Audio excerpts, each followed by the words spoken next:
Hi, I'm Follow the Light. Hi, I'm Abigail Lowe, storyboard artist and designer for animation, and I'm going to change the lyrics to Follow the Light from the David movie.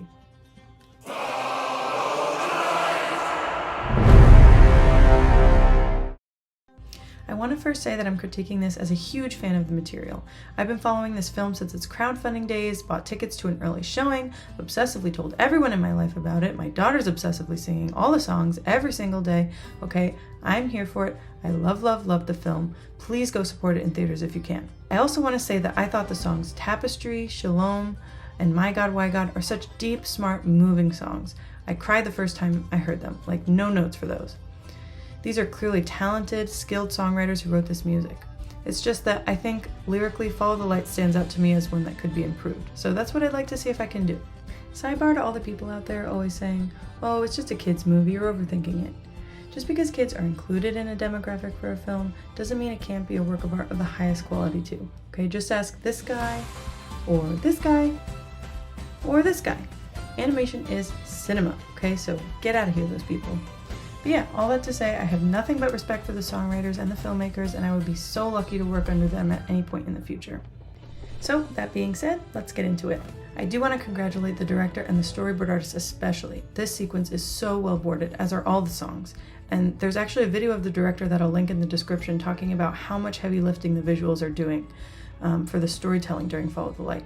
It shows the people of Israel falling in love with David, it establishes the bond between David and Jonathan, sets up Saul's growing jealousy of David, and it helps facilitate the time jump for David to become a grade A adult. It's just that to me, the lyrics of the song aren't really doing a ton to amplify what the visuals are communicating so well. The bones are there though. I can see the general message they're going for, and it's really great. It's basically a song about David's ethos. Don't trust in yourself, instead follow God's light. It's super catchy, and it's easy to get caught up in the fun of the song, but when you listen a little closer to the words, for me, things start to fall apart a little bit. My biggest problem is that the argument of the song feels circular, to the extent that it isn't really saying anything. I'll explain. He starts out by saying, "There's a light I've always followed. Okay, what light? It guides me in the moments I'm afraid." Wow, awesome. You want the secret for feeling alive? Yes, okay, please, what's the secret? And then the chorus hits. You gotta follow the light. Wait, no. What light, David? Follow the light. No, you forgot to tell us. Please, David, what's the secret, David? How do I feel alive? Please help, because I'm a little dead inside. So what is the light? It hints at running with the one who makes mountains shake in the bridge, but it's not really specific enough to ever feel like he's telling us what or who exactly the light is that he's following when he's afraid. It's more of a string of confusing cliches that don't really give us a lot of information about how to handle feeling lost. And hopefully you'll see what I mean as we get into the changes. Now, I don't want to change things just to change things. I'm going to try to keep as much of the original intent as I can while clearing up some of that gobbledygook. Okay, feel free from here to skip ahead to the revised song, but here's my process.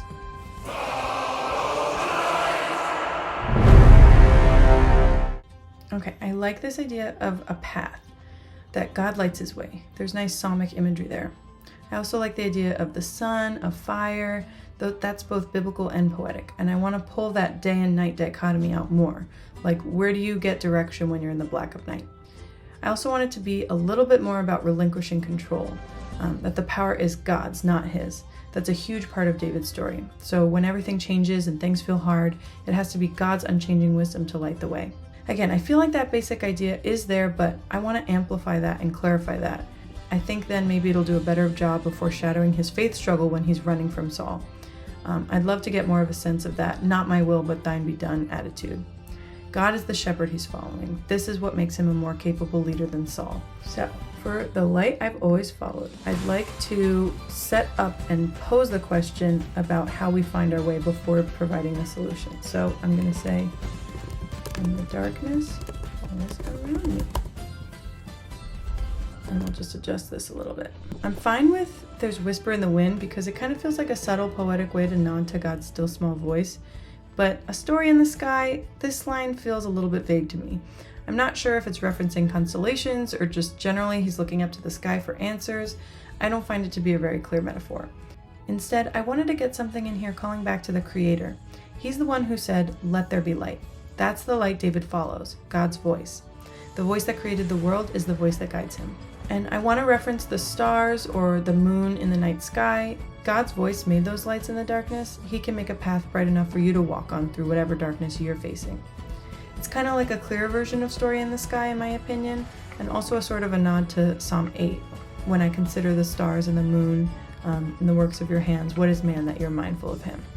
And then we can move the lantern thing up and work it so that it rhymes with it'll tell me where to go. Okay, if you want the secret of freedom and feeling alive, I'm okay with this. I like the idea that true freedom is following and true life is knowing God. So we're good here. However, rant time. I personally didn't like the idea they presented earlier in the movie with the adventure song that David's character motivation is essentially the thrill of danger and being free in nature. I know that was scary, but doesn't it make you feel more alive? As if brushing against death and flirting with his mortality to feel alive is why he does what he does, rather than it coming from trusting God. Faith gives you purpose, like Tapestry sang about. It's not about being a mountain man. And I understand that it's trying to flesh out his desires and give him an I want song, like a starting point to grow from. I just think that it's a little bit of a shallow angle for who David is. I personally would have rather his I want song be about how he wants to make a difference, he wants to serve his nation and his God, but everyone keeps underestimating him because of his age and size and stuff. And maybe it could have been about his frustration with that, and why does everyone count me out for all the dreams and zeal I have to do good? No one takes me seriously. When Samuel comes over to the house to anoint a king, they don't even think to have him there. And when his brothers are sent to the front lines, David is sent with food. These things could make for a character arc that I maybe would have preferred. And then later when he's running from Saul, it would make for a nice contrast of him being like, wait, if God is with me, why is this still so hard? Anyway, I digress, the line stays, but I just wanted to say that I interpret it a little bit differently than the whole adventure song thing. So now, into the chorus. You gotta follow the light. We're good. Now it makes sense as a solution to what he does when darkness falls. Okay, but feel the rushing wind as you're running into the wild. Again, to me, I don't know if this is really what the heart of David is all about. He's not just seeking adventure out in the wild like a valiant, pungent reindeer king. I think we can preserve that spirit of adventure but make it about chasing that light in the darkness like we talked about.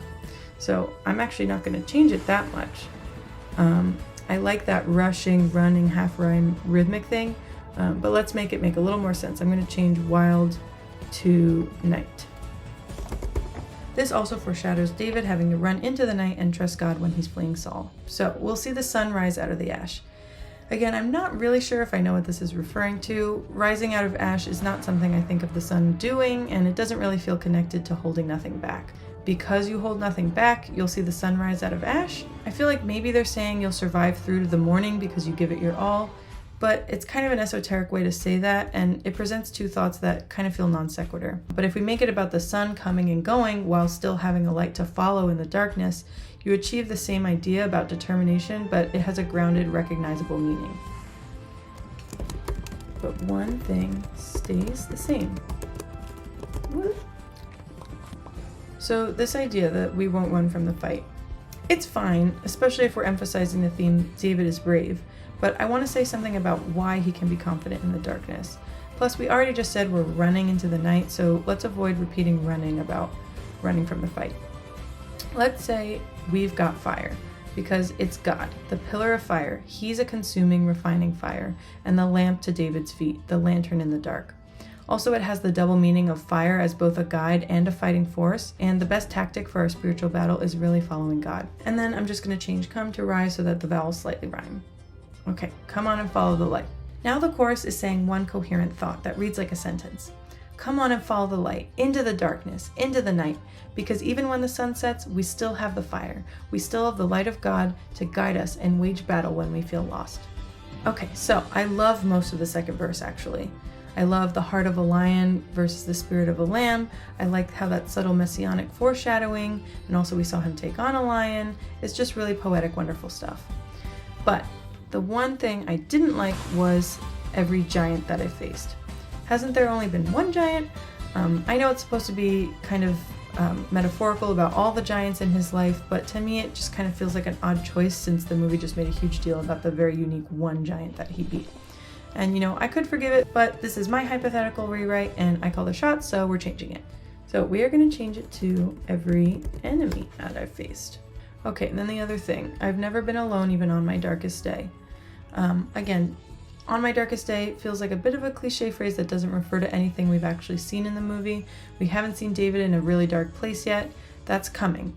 Instead, I want to connect the fact that he's never alone to the source of his strength. It's because God is with him as his shepherd, because he follows someone greater than him, that's why he's strong. He's just following. And yes, faced and strength are like barely half rhymes, but I'm okay with it for now. And you know what? Taylor Swift has hardly like any actual rhymes in her new album, and it's bopping just fine. E.g., Ophelia and See It All do not rhyme in girly pop. Then we have the chorus again, and then we have the bridge. One step, one leap of faith, letting go is all it takes. Running with the one who hears your voice and makes the mountain shake. I want to change here's your voice to gave you breath because it feels more specific to God and more powerful as creator rather than just someone who hears you. I want to keep bringing in those creation themes. Plus now we're using voice earlier and I don't want to repeat it. When you can't see the road, there's a fire in your soul. Trust and let it guide you anywhere you go. Trust the fire in your soul. To me, this kind of sounds like a follow your heart thing, which is kind of unhelpful advice when you're looking for the right way to go because our hearts, let's be honest, not so great all the time. What is this, Disney? And as you saw, I already moved the fire imagery up to the chorus where I think it works better, and we already also used road earlier too, so we're going to make it more specific to God and also make it rhyme. We're going to say, when you don't understand, reach up for the master's hand. Then I'm also going to say, Lord, let all of me be under your command, to make it rhyme. I like the idea that the song would culminate with David leading Israel in prayer and praise because that's kind of his thing. Here at the climax, it's going to be the most explicit about God that we've ever been in the song by actually addressing him, and I also like that this sort of brings in some battle imagery and ranks as David saying, Lord, I'm putting myself under your command, which is the opposite of what Saul's doing. And then finally, for one last little variation in the final chorus, I like keeping that idea of not running from the fight as a little button up, but I'm going to make it we won't hide from the fight, to avoid the run repeat. It's also just a little suggestion at what they're going to do next in light of everything the song just told us. We've defined the light that we're following into the night in the previous choruses. It's the fire of God. So now you can say, I'm not going to hide. I'm not going to run away. I'm determined to actually see it through. It just gives a little variation to give a sense of forward motion and progression of thoughts in the song's narrative. Okay, so now let's hear it all together. Please forgive my mediocre voice. I am not Phil Wickham or Brandon Engman. When the darkness falls around me and it's hard to see the way, when I'm searching for the answer in the moments I'm afraid, there's a whisper in the wind and a lantern on the road, 'cause the voice that made the moonlight, it'll tell me where to go. If you want the secret of freedom and feeling alive, you gotta follow the light. Follow the light. Feel the rushing wind as you're running into the night. That's right, yeah! Because the sun sets every day, but one thing stays the same. When the shadows rise, we've got fire for the fight. Come on and follow the light.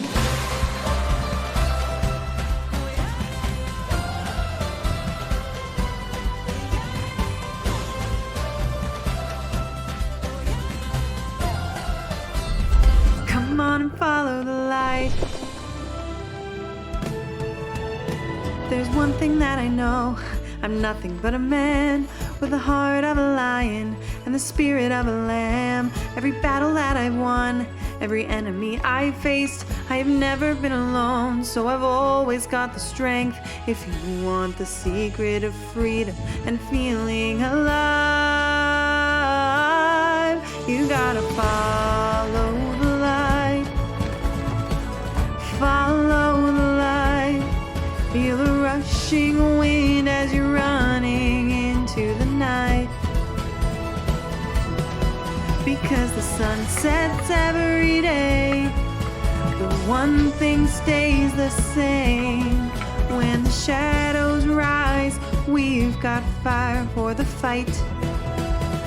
Come on and follow the light.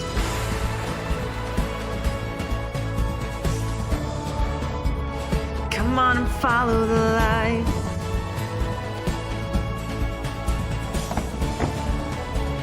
Come on and follow the light. One step, one leap of faith. Letting go is all it takes. Running with the one who gave you breath and makes the mountain shake. When you don't understand, reach up for the master's hand. Lord, let all of me be under your command.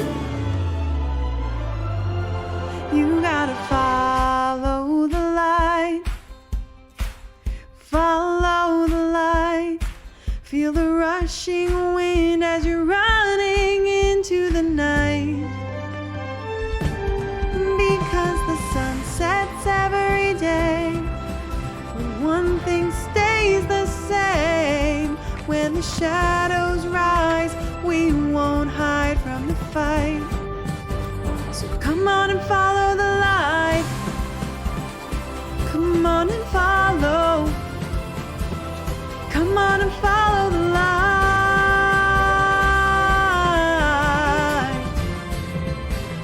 Come on and follow the light. So now we can answer the question, what's the secret to freedom?